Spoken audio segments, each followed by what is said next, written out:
Hey, Pastor Steve Waldron, I hope you're having a great day in Jesus. It's one of the more important videos I've ever done, and it is the myth that there was no J in Hebrew. And this is on uasvbible.org, usavbible.org. Great scholar, Mr. Andrews.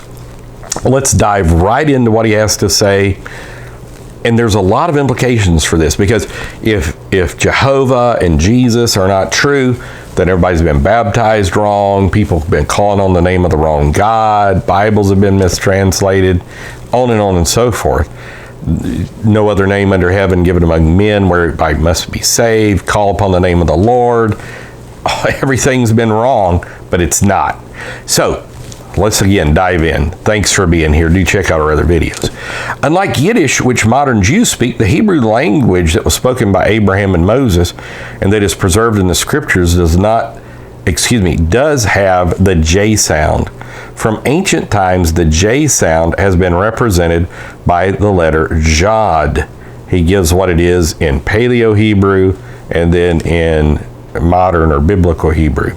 Although Ashkenazi Jews have changed pronunciation of Jod to the Y sound, the Sephardic Jews have retained the original pronunciation of Jod as J. The Sephardic phonetic system is acknowledged by scholars as the most accurate representation of the ancient Hebrew. Sephardic Hebrew is the pronunciation system used by most biblical Hebrew grammars.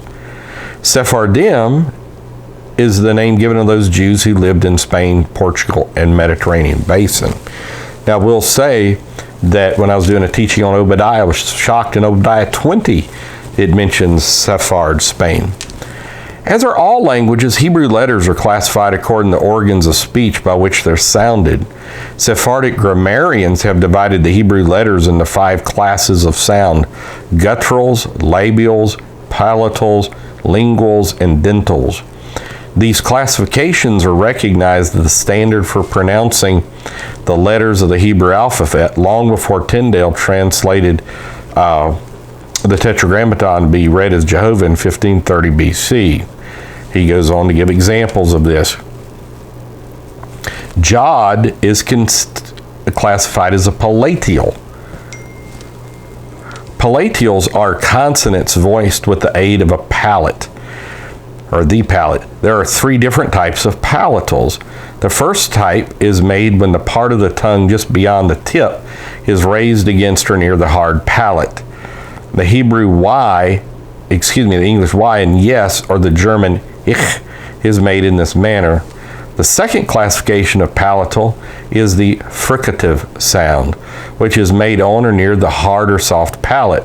Fricative palatals produce the sounds of sh and z. The third type of palatals is the affricative sound. The English J and ch are affricative palatals. Affricative palatals produce a sound by the slow release of a consonant followed immediately by a fricative. Examples of the sound are the CH in batch and the J sound in badge. When Tyndale translated the biblical Hebrew text into English, he followed the phonetic system of the Sephardic Jews. I mean, that was 1492 and all this. Preserve the original pronunciation of the Hebrew letters. All Hebrew grammars in Tyndale's day used the Sephardic phonetic system, which classifies Jod as an affricative palatal. I think Sister Waldron's laughing at all this, but anyhow, this is why Tyndale gave the Hebrew letter Jod the sound of J. Most Jews today have been taught the Hebrew alphabet has no letter for the J sound. European Jews have grown up speaking Yiddish and have pronounced the letter J, Jod, as Y, believing it's always been the sound of Jod. But this Ashkenazi pronunciation of Jod, used by all Jews of German and Polish descent, is not the original pronunciation of the Hebrew letter. As Jusinius attests, she's getting me laughing here, the pronunciation of Hebrew by the modern German Jews, Ashkenazi, and Jusinius is preeminent Hebrew grammarian, which partly resembles the Syriac and is generally called Polish, differs considerably from that of the Spanish and Portuguese Jews, the Sephardic. which approaches near to the Arabic. The pronunciation of Hebrew by Christians follows the latter, Sephardic, after the example of Ruslan in almost all cases. In the days of Jusinius, no reputable scholar challenged the authenticity of the Sephardic pronunciation of Jod as in J. Ruslan, recognized the leading authority of that era, followed the Sephardic pronunciation of this Hebrew letter. While, and I know this is tedious, when Tyndale translated the Jod in Jehovah with the J sound to be read as Jehovah, he did so after the example of Ruslan. Now we can go in, who is it? Ripplinger goes into how Yahweh is a terrible translation, and the Jews always said it had 3 syllables, the name of God.